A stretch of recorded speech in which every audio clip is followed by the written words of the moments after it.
Hello everyone. Click on the bell icon to get regular updates from Venus.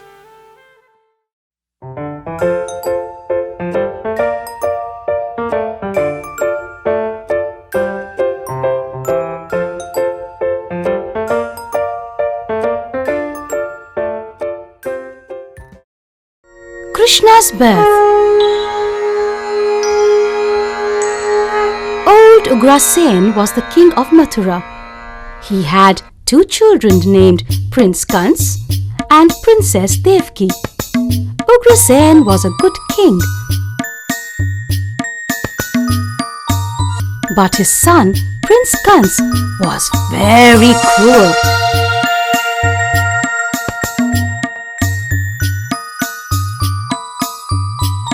Now, it was time for Prince Devki to be married off. She was to wed a nobleman named Vasudev.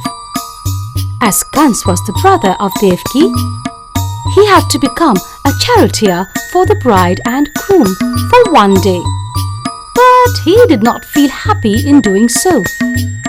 While Kans drove the chariot bearing Devki and Vasudev out of the wedding hall, he heard a voice from heaven. The voice informed Kans that Devki's 8th child would be his killer. Kans was a superstitious man. He did not want to take any chances. He wanted to kill Devki as soon as he could.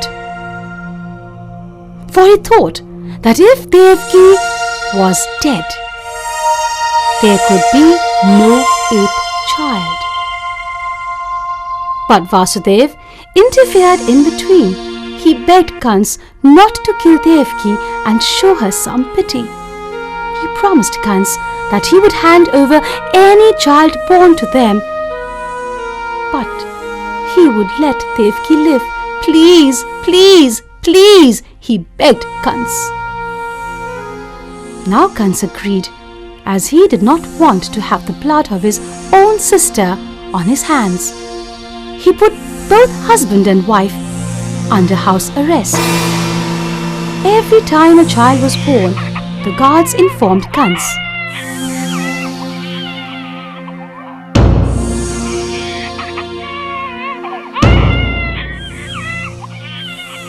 He came and killed the child every time.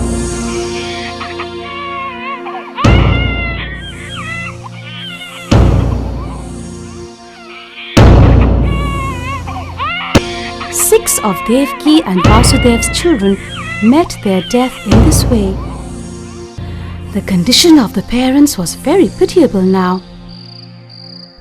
The 7th child was born at night. Devki and Vasudev, seeing the opportunity, decided to save the child. The guards were asleep.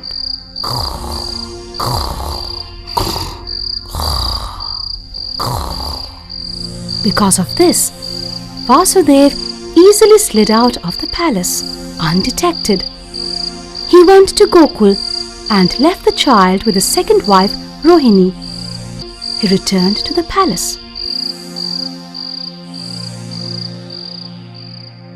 In the morning, he sent a message to Kans. He informed him that the child was stillborn. Kans was very happy to hear this. He knew the next child was predicted to be his killer. He did not want to take chances with the birth of the 8th child. Because of this, he put Vasudev and Devki into a dungeon. The 8th child was born. It was the 8th night of the month of Shravan. It was raining heavily on that night. It seemed that the gods were trying to welcome the newborn child on earth.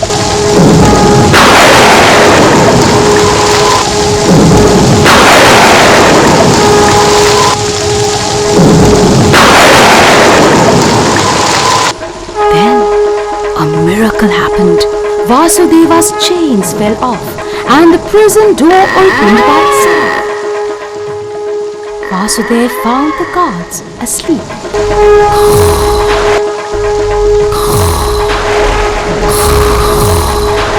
decided to save the child and to leave him at his friend Nanda's place at Gokul. Vasudev quietly picked up the child. He placed him in a basket. Then he carried the basket on his head. He started his journey towards Gokul.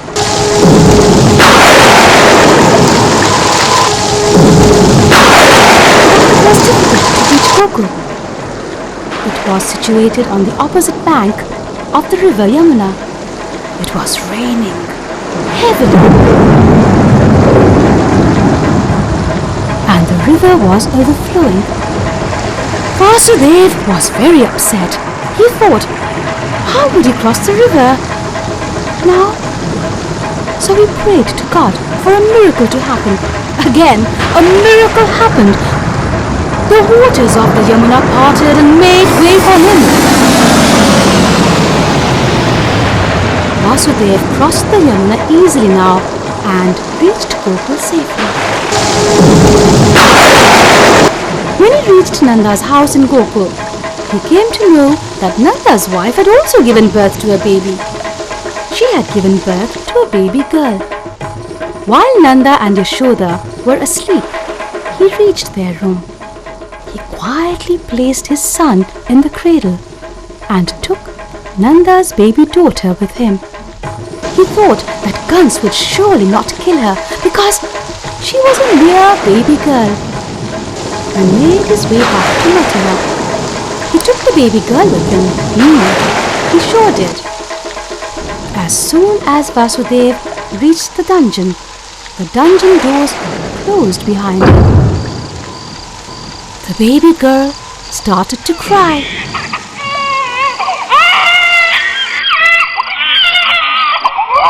All the guards awoke.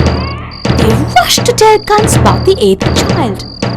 Hearing this, Kans rushed to the dungeon. He picked up the child and was going to dash it to the ground. Vasudev begged Kans not to kill the child. He explained to him that it was only a girl and a girl would do him no harm. But Kans did not listen to him. He dashed the baby girl to the floor. As the baby was about to hit the floor, she suddenly flew up. She told Kans that the one who was born to kill him still lives and is in Gokul. Then she disappeared. Everybody was surprised to see all this. Krishna and Putana. The next morning in Gokul, the news spread that Nanda had a little boy. He was named Krishna. Now, Kans, being of a superstitious nature, knew that he would be killed. And he also knew that the one to kill him was still alive and in Gokul. So, he sent a demoness named Putana to Gokul. He ordered Putana to go to Gokul and ordered her to kill every baby born in the month of Shravan. Now Putana, with her magic, turned into a beautiful woman. Then she applied poison on her breast.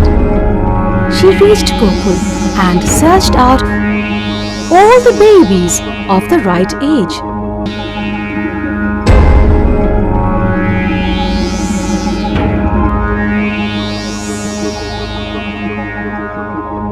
She acted as if she was playing with the children, then fed them milk from her poisoned breast.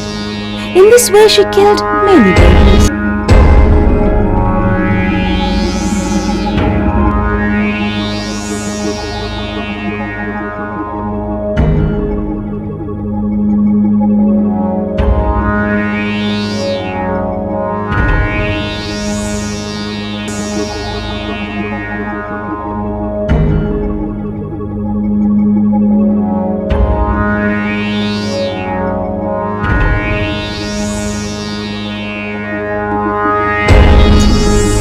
Gokul was disturbed due to the deaths of all these small babies.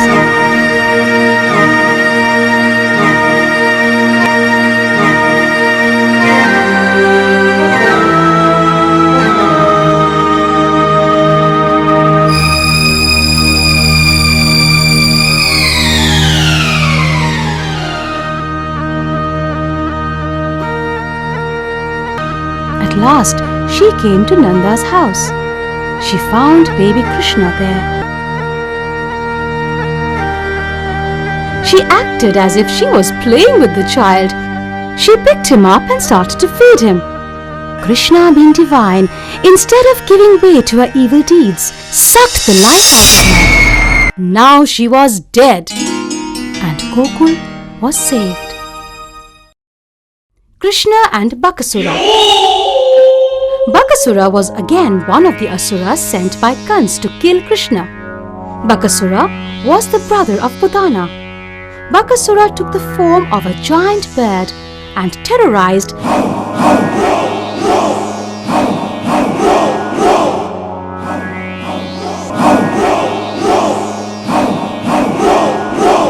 the cowherds of Gokul.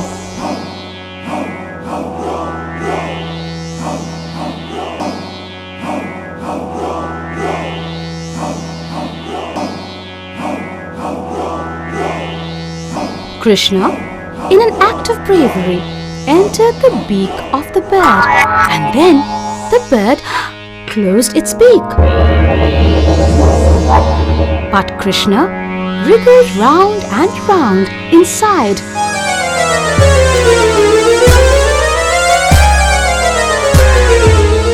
Making Bakasura feel uneasy. And ultimately, Bakasura had to vomit out Krishna.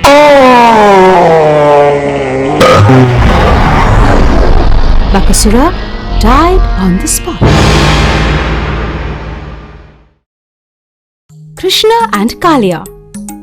Krishna was a mischievous child. He grew up in a playful manner. He grew up amongst the cowherds of Gokul. He also came in contact with his brother Balram. Another miracle Krishna performed in his teens was the taming of Kaliya. Kaliya was a poisonous snake with many heads. He lived in a lake in Gokul. Kaliya ate any cow that drank from the lake. In this way, he killed many cows. Krishna was very angry about this. He decided to tame Kaliya. So, he jumped into the lake. He fought a fierce battle with Kaliya there.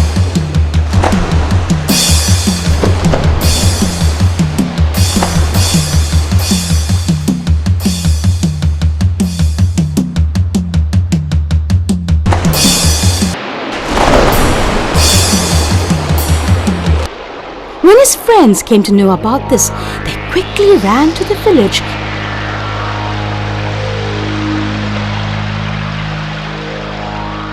and informed his parents about this. When they all reached the lake, they were surprised to see what had happened. They found pools of blood on the surface of the lake. Oh God! Oh no! Alas! They thought Krishna was dead.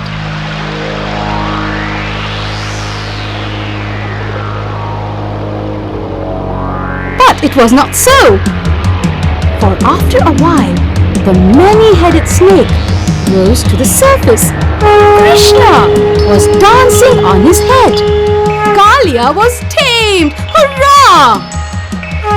Everybody was happy to see Krishna alive. Krishna then ordered Kaliya to leave the lake. Kaliya agreed and left the lake as well as Gokul. Krishna and Goverdhan. The people of Gokul used to worship Indra, the arrogant king of the Devas, more out of fear than of love for him. Krishna thought that this was wrong. He said that they should instead worship the mountain Goverdhan, which had given them so much. So the people started to worship Goverdhan. This made Indra really angry. Indra, in order to punish the people for their insolence, sent storms their way. It rained for many days and Gokul was flooded. The people of Gokul approached Krishna for help.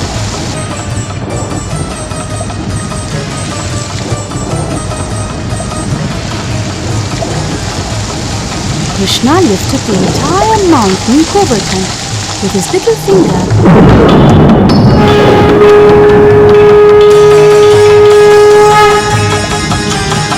and gave shelter to the people of Gokul under it.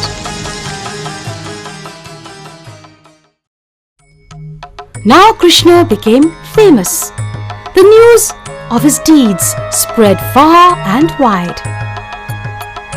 This news reached Kans also.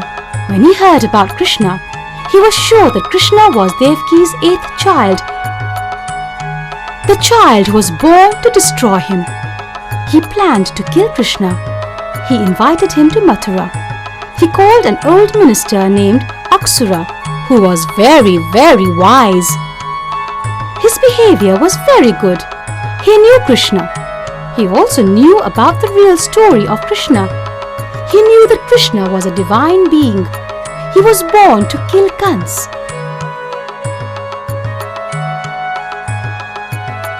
He also knew that Nanda and Yashoda were not the real parents of Krishna. Krishna was the son of Devki and Vasudev.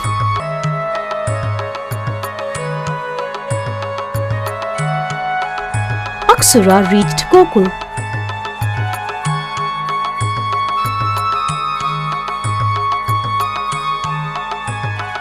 He told Krishna and his parents everything.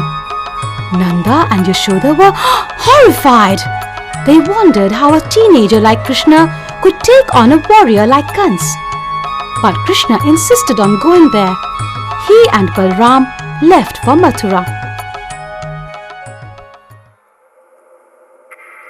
At the same time, Kans was very upset.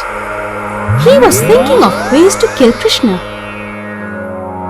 He called an elephant trainer to train his elephant to trample Krishna.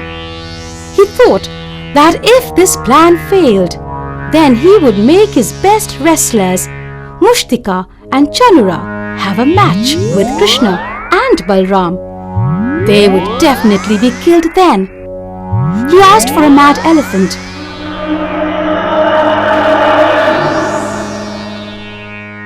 Krishna arrived in Mathura.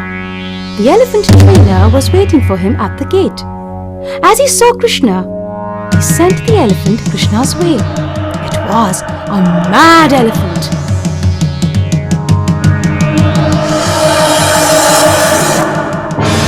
Krishna simply picked up the elephant by its trunk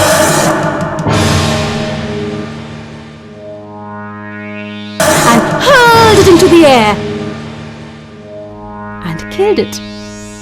Krishna and Balram then made their way to the wrestling arena where Kans was.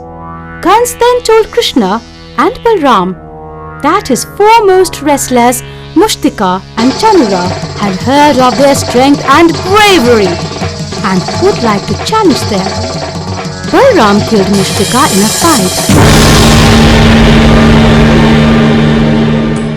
And then Krishna fought and killed Chanura.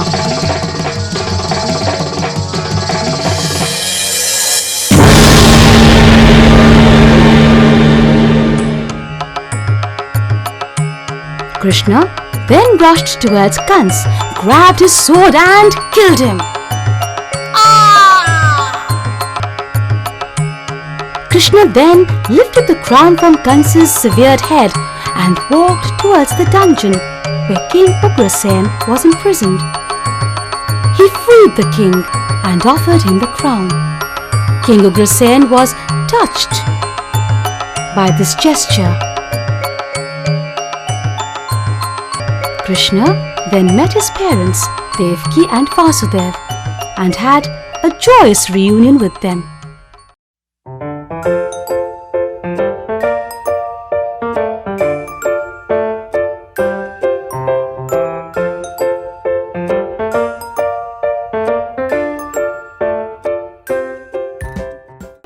For more entertainment, log on and subscribe to www.youtube.com/Venus Kids World.